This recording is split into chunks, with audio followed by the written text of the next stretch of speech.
প্রায় এক সপ্তাহ পরে আজ আমাদের এখানে রোদ বেরিয়েছে। চারিপাশে তাহলে সকালবেলা উঠেই দেখতে হয় আকাশ পুরো বুজে আছে। এত কুয়াশা পড়ে দূরের ওই গাছপালা ঘরবাড়ি কিছুই দেখতে পাওয়া যায় না। সকালবেলা উঠেই তো আমি পুরো সারপ্রাইজড হয়ে গেছি এত সুন্দর রোদ দেখে। রোদ বেরোলে শীতকালেতে বেশ ভালো লাগে, একটুখানি রোদেতে বসতেও ভালো লাগে, আর স্নান টান করে গিয়ে জামা কাপড়গুলো দিয়ে এলে শুকনোও খুব সুন্দর হয়। কেমন আছো তোমরা? আশা করি ভালো আছো, আর আমিও ভালো আছি। আমার নতুন আরও একটি ব্লগে তোমাদের সকলকে জানাই অনেক অনেক স্বাগত।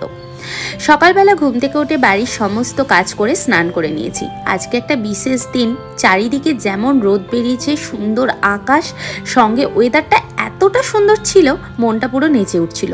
তার সঙ্গে আমাদের সনাতনীদের আজকে একটা দারুণ দিন।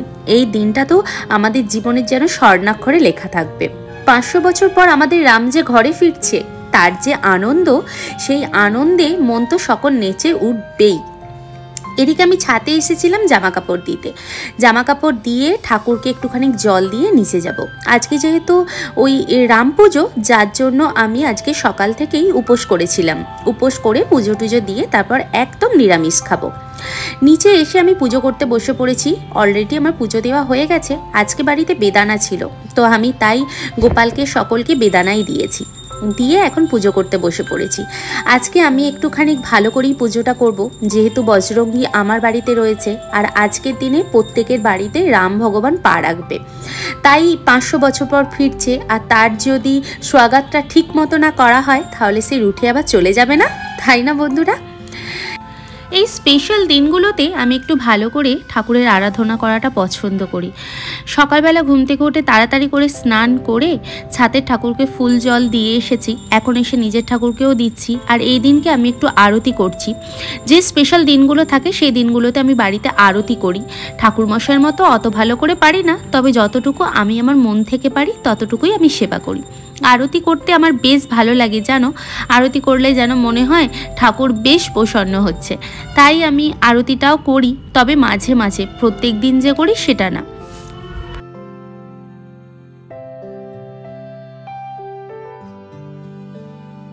পুজো টুজো করে আমি চলে এসেছি রান্নাঘরেতে। প্রায় অনেকটা বেলা হয়ে গেছে, তাই খিচুড়ি বসিয়ে দিয়েছি। আজকে বানাবো খিচুড়ি, আর সম্পূর্ণ নিরামিষ খিচুড়ি। আজকে কুকারেই বানাবো, তাই কুকারের মধ্যে তেল দিয়ে কিছুটা জিরে আর কাঁচা লঙ্কা দিয়ে দিলাম, একটা এলাইচি আর কিছুটা তেজপাতা দিয়ে তার মধ্যে ধুয়ে রাখা চাল, মুগের ডাল আর চানার ডাল দুটোকে মিক্সড করে খিচুড়িটা বানাবো। আর ঝুরঝুরে খিচুড়ি বানাবো, মানে ভুনা খিচুড়ি যেটাকে বলা হয়।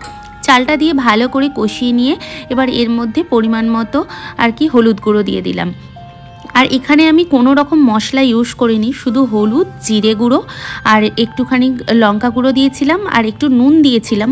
দিয়ে ভালো করে মশলাটাকে কষিয়ে আর কুকারে দিয়ে 6 থেকে 7টা আর কি সিটি মেরে নিয়েছিলাম।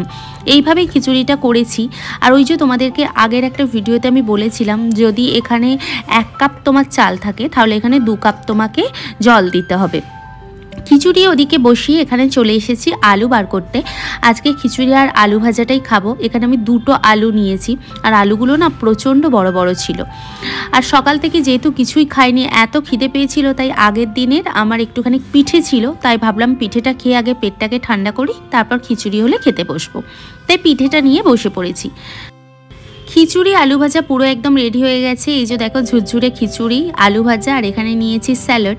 স্যালাডে ছিল শসা, লঙ্কা আর মূলো দিয়ে ভালো করে আমি মেখেছিলাম। খেতে বেশ ভালোই লাগলো। আর এরকম নিরামিষ খিচুড়ি খেতে কিন্তু আমাদের সকলের প্রায়ই ভালো লাগে। আর এটা হচ্ছে সন্ধেবেলা। ওপরে যে জামা কাপড়গুলো দেওয়া ছিল সেগুলো নিতেই ওপরে উঠেছিলাম, গিয়ে দেখলাম কি সুন্দর চাঁদটা বেরিয়েছে। আর চারিপাশের ওয়েদারটা এতটা সুন্দর লাগছে, না সন্ধ্যা হয়েছে আর না আর কি সূর্যের রোদ আছে। তো এই সময়টা না, মুহূর্তটা আমার খুব ভালো লাগে। হালকা হাওয়া দিচ্ছিল, আর শীত তো ছিলই। শীত যে কম ছিল তা বলবো না, শীত আজকে ছিল অনেকটা পরিমাণে। তো তাই তোমাদেরকে ভাবলাম একটু চারিপাশটা শেয়ার করি। কি সুন্দর দেখতে লাগছে, তাই না? নিচে আসার পর আমি আবারও আরতি করেছি। আরতি করার পর ঠাকুরকে ধূপ দিয়েছি। ধূপ দেওয়ার পর এখন জ্বালাবো দীপ। আজকে আমাদের প্রধানমন্ত্রী আমাদের সকলের কাছে অনুরোধ জানিয়েছিল 5টা করে যেন প্রদীপ বাড়িতে জ্বালানো হয়। তো সেই জন্য 5টা করে প্রদীপ জ্বালানোর জন্য আমি এখানে প্রদীপ রেডি করে নিয়েছি। প্রদীপ আমার আগে থেকে ছিল বাড়িতে নেওয়া, তো সেই জন্য প্রদীপগুলো আমি রেডি করে নিয়েছি। এই প্রত্যেকটা প্রদীপ আর কি নিয়ে ছাদেতে দেব। ছাদে আমাদের যে ঠাকুর আছে, দুটো ঠাকুরের কাছে দুটো, তুলসী মঞ্চের কাছে একটা, আর আমার গেটের সামনে দুটো, ব্যাস এই 5টা নিয়ে যাব এখন ছাদে। প্রধানমন্ত্রীর কিছু কিছু জিনিস আমার বেশ ভালো লাগে। এই যে যেমন সুন্দর এই মুহূর্তটাকে আহ্বান করবার জন্য প্রদীপ জ্বালাতে বলেছে, তার মানে প্রদীপ জ্বালানো কথার অর্থই হলো রাম ভগবানকে সুন্দরভাবে স্বাগত করা ঘরের মধ্যে। আমরা যখন কারো বাড়িতে যাই তখন কিন্তু আমাদেরকে আরতি করে প্রদীপের আহ্বান দিয়ে আমাদেরকে বাড়িতে ডাকে কত সম্মানের সহিত।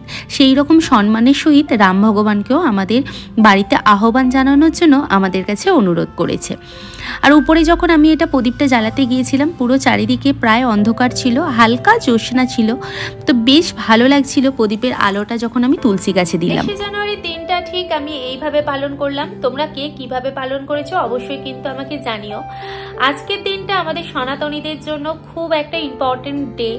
এই দিনটা মানে জীবনে কখনো ভোলা যাবে না। এই দিনটার মতো সুন্দর মুহূর্ত পৃথিবীর আর কোথাও হয় না।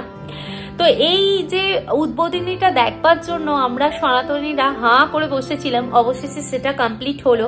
500 বছর পর রাম বনবাস থেকে বাড়িতে ফিরলো অবশ্যই নিজের অযোধ্যাতে নিজে এলো।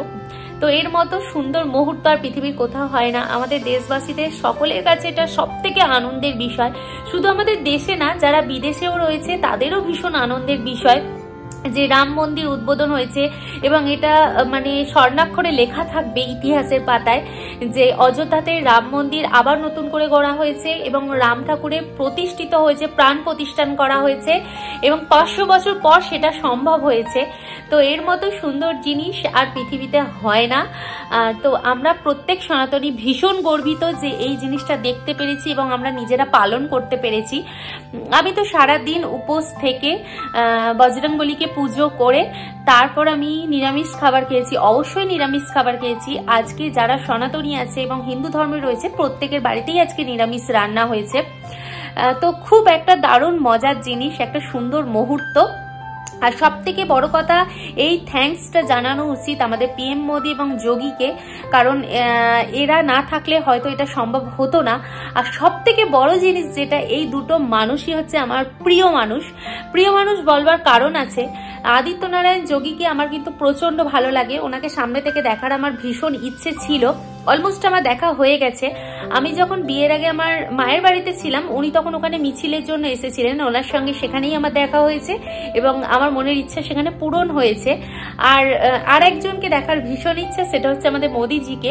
ওটাও সম্ভব হবে খুব তাড়াতাড়ি, সেটা মানে আশাটা আমার পূর্ণ হবে। আমি জানি ভগবানের কাছে কিছু চাই আর আমি সেটা পাই না, এমন দিন খুব কম হয়। তো এটাও হবে আমি জানি, সেটা হয়তো একটু দেরি হচ্ছে, তবে যখন হবে সেটা খুব ধামাকাদার হবে। সেটা হচ্ছে পিএম মোদির সঙ্গে একবার দেখা করার ইচ্ছা আছে সামনাসামনি, আশা করি সেই আশাও আমার পূর্ণ হবে। আর আজকের দিনটা মানে দারুণভাবে যে কাটিয়েছি, সন্ধেবেলায় যে দিয়া জ্বালালাম, এটা না মন থেকে একটা আলাদা অনুভূতি হচ্ছে, আর ফিলিংসটা না অন্যরকম লাগছে। মনে হচ্ছে যেই ভারতে এত কিছু হয়েছে, মহাভারত, রামায়ণ, এত কিছু, গীতার নানান অংশ, এত কিছু হয়েছে, সেই মাটিতে জন্ম নিয়ে আমি সত্যি নিজেকে গর্বিত বোধ করি। আর সব থেকে বড় কথা, দেশের কাজের সঙ্গে যুক্ত আমার হাজব্যান্ড, সব থেকে বেশি গর্বিত আমি সেখানে।